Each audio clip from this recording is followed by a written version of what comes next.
ഇനി ഞാനിവിടെ നല്ല മാമ്പഴം കൊണ്ട് നല്ലൊരു റെസിപ്പിയാണ് തയ്യാറാക്കുന്നത്. എല്ലാവർക്കും ഇഷ്ടപ്പെടും.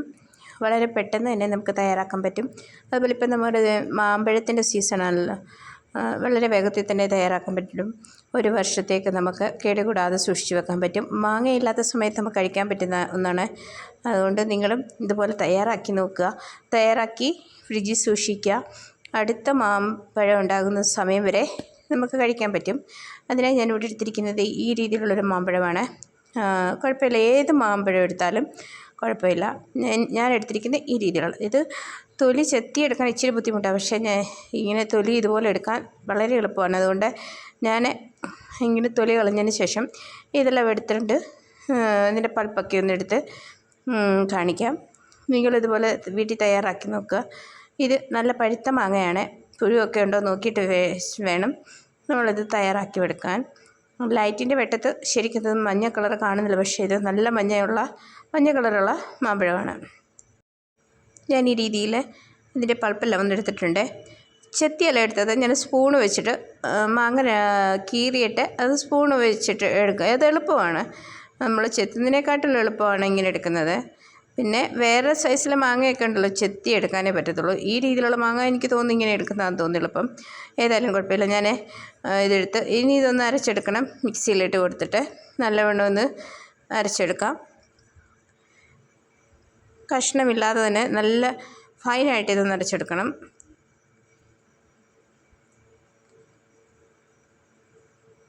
ബാക്കിയൂടെ ഞാനിത് അരച്ചെടുത്തിട്ടുണ്ട്.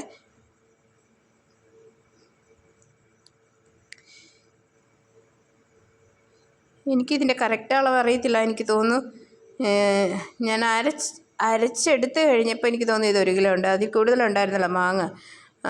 കറക്റ്റ് അളവ് എനിക്കറിയില്ല. ഇത് 1 കിലോ പോകേണ്ടതാണ് എനിക്ക് തോന്നുന്നത്. ഇതിനകത്ത് പഞ്ചസാരയൊക്കെ ചേർക്കുന്നത് ഞാൻ പിന്നീട് പറയാം.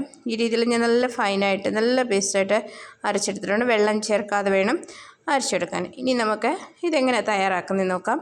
അതിനായി ഞാൻ പാൻ അടുപ്പിൽ വെച്ചിട്ടുണ്ട്. പാൻ അടുപ്പിൽ വെച്ച് ചൂടായി കഴിയുമ്പോൾ നമുക്ക് അരച്ച് വെച്ച മാങ്ങയുടെ പൾപ്പ് ചേർത്ത് കൊടുക്കണം. ഇത് ഇപ്പം നല്ല കട്ടിയായിട്ടാണ് ഇരിക്കുന്നത്, നല്ല തിക്കായിട്ട്. ഇനി ഇത് ചൂടായി വരുമ്പോൾ ഇത് പിന്നെയും ലൂസാകും. ലൂസായി കഴിയുമ്പോൾ പിന്നെ നമ്മൾ തുടർച്ചയായിട്ട് ഇളക്കി കൊടുത്തുകൊണ്ടിരിക്കണം. ഹൈ ഫ്ലെയിമിൽ വെക്കാതെ തന്നെ മീഡിയം ഫ്ലെയിമിൽ വെച്ച് വേണം ആദ്യം ചെയ്യാനായിട്ട്.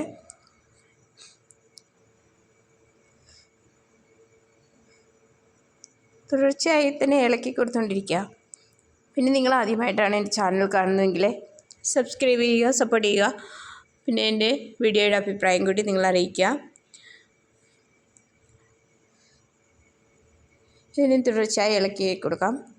ഇനി അതിലേക്ക് ഞാൻ ഇവിടെ ചേർക്കുന്നത് 200 ഗ്രാം പഞ്ചസാര മാത്രമേ ചേർത്തിട്ടുള്ളൂ. ഓൾറെഡി മാമ്പഴം നല്ല മധുരമല്ലേ, അതുകൊണ്ട് അത്രയും മാത്രം മതി. ഇനി ഇതൊന്ന് പഞ്ചസാര അലിയുന്ന വരെ നമുക്ക് ഒന്ന് ഇളക്കി കൊടുത്തുകൊണ്ടിരിക്കാം. അടിയിൽ പിടിക്കാതെ തന്നെ സൂക്ഷിക്കുക. അടി പിടിക്കാതെ തന്നെ നമുക്ക് തുടർച്ചയായിട്ട് ഇളക്കി കൊടുത്തുകൊണ്ടിരിക്കണം. ഇത് തയ്യാറാക്കാനായിട്ട് എനിക്ക് തോന്നുന്നു ഒരു 20-25 മിനിറ്റെങ്കിലും എടുക്കും. നമ്മൾ അത്രയും സമയം ഇത് കണ്ടിന്യൂ ഇളക്കി കൊടുത്തുകൊണ്ടിരിക്കണം. അല്ലെങ്കിൽ നമുക്ക് ഇത് അടി പറ്റിപ്പോവും. തയ്യാറാക്കുമ്പോൾ കുറച്ച് കൂടുതൽ തയ്യാറാക്കി വെച്ചാൽ നമുക്കൊരു വർഷത്തേക്കുള്ളത് ആവുമല്ലോ. അതുകൊണ്ട് തയ്യാറാക്കുമ്പം കൂടുതൽ തയ്യാറാക്കി വെക്കാൻ നോക്കുക. ഞാനിവിടെ 3 നാരങ്ങ പിഴിഞ്ഞെടുത്തിട്ടുണ്ട്. അതിൻ്റെ നീര് ഞാൻ ചേർത്ത് കൊടുത്തു. ഇനി അതുകൂടി ചേർത്ത് ഒന്ന് നല്ലവണ്ണം ഇളക്കി കൊടുക്കാം. ഇനി ഇത് ഇപ്പോൾ ലൂസാണ്. ഇനി ഇത് നല്ല തിക്കാവുന്നവരെ, നല്ല കട്ടിയാവുന്നവരെ നമുക്കിത് തുടർച്ചയായിട്ട് ഇളക്കി കൊടുത്തുകൊണ്ടിരിക്കണം.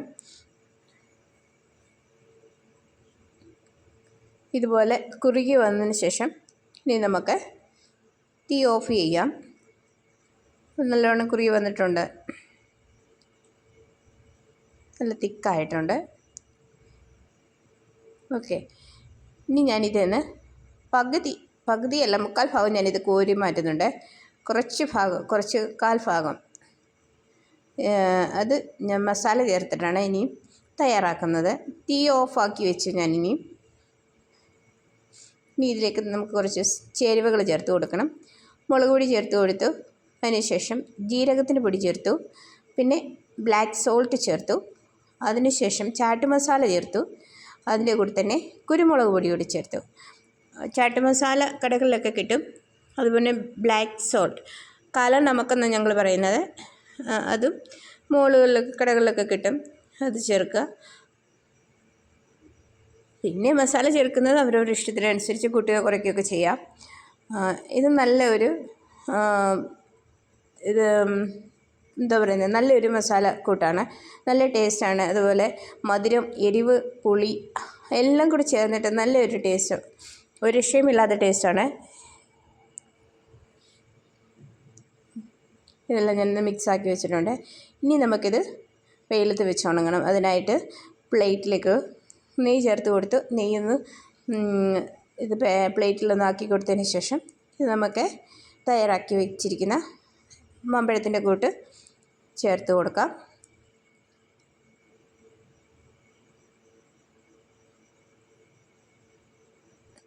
അധികം കട്ടി കുറയാതെയും അധികം കട്ടി കൂടാതെയും വേണം ചേർത്ത് കൊടുക്കാൻ. ഇതുപോലെ പ്ലേറ്റ് ഒന്ന് കറക്കിയാൽ മതി. നമ്മൾ കൈ കൊണ്ട് സ്പൂൺ കൊണ്ട് നിരത്തേണ്ട ആവശ്യമില്ല. അഥവാ അങ്ങനെ ആവുന്നില്ലെങ്കിൽ പിന്നെ സ്പൂൺ കൊണ്ട് ചെയ്ത് കൊടുക്കാം.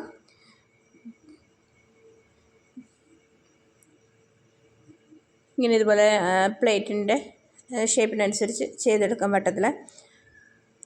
അധികം കട്ടി കൂടാൻ പാടില്ല, അധികം കട്ടി കുറയാനും പാടില്ല. അങ്ങനെ വേണം എടുക്കാനായിട്ട്.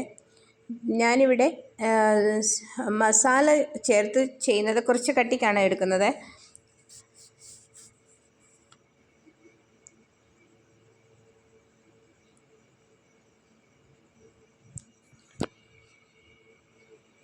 ഇത് ആദ്യം ഉണ്ടാക്കിയത് വെറും പഞ്ചസാരയും നാരങ്ങ നീര് ചേർത്ത് മാത്രമായിട്ടുള്ള, ഇതിന് കട്ടി കുറച്ചും മസാല ചേർത്തത് കുറച്ച് കട്ടിക്കുമാണ് എടുത്തത്.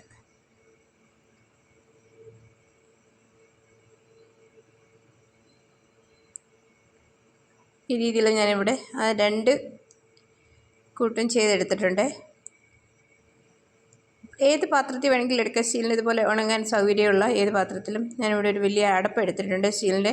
അതിൽ നെയ്യ് ചേർത്ത് കൊടുത്ത് അതും അതുപോലെ തന്നെ ഒന്ന് കറക്കിയെടുത്ത്, അല്ലെങ്കിൽ നമ്മൾ സ്പൂൺ വെച്ച് ചെയ്യുക ഷേപ്പ് കിട്ടാൻ വേണ്ടി. പിന്നെ ഇത് ഉണക്കാനായി ഇപ്പം നാട്ടിൽ മഴയൊക്കെയാണല്ലോ, കുഴപ്പമില്ല, ഫാനിൻ്റെ കീഴെ വെച്ചാൽ മതി.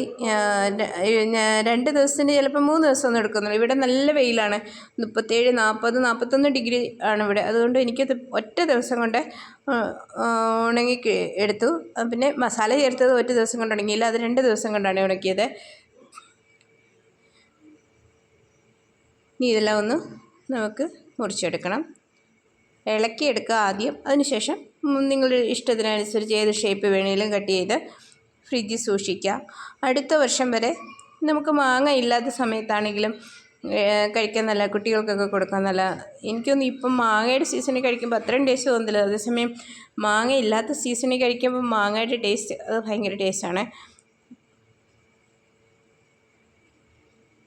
ഏത് ഷേപ്പ് വേണമെങ്കിലും നിങ്ങൾ കട്ട് ചെയ്യാം. ഞാൻ ഈ മസാല ഇട്ടത് ഈ ഷേപ്പിലും മറ്റേ ആദ്യം ഉണ്ടാക്കി അല്ലാത്തത് റൗണ്ടിൽ ചുറ്റി എടുക്കുകയാണ് ചെയ്യുന്നത്. വളരെ എളുപ്പത്തിന് ചെയ്യാൻ പറ്റും. എനിക്ക് ഒന്ന് അരമണിക്കൂർ അല്ലെങ്കിൽ 1 മണിക്കൂർ അത്രയൊക്കെ നേരത്തെ കാര്യമുള്ള ഒരു വർഷം നമുക്ക് മാങ്ങ കഴിക്കാം. അപ്പോൾ നമുക്ക് അടുത്ത വീഡിയോ കാണാം. ഓക്കെ.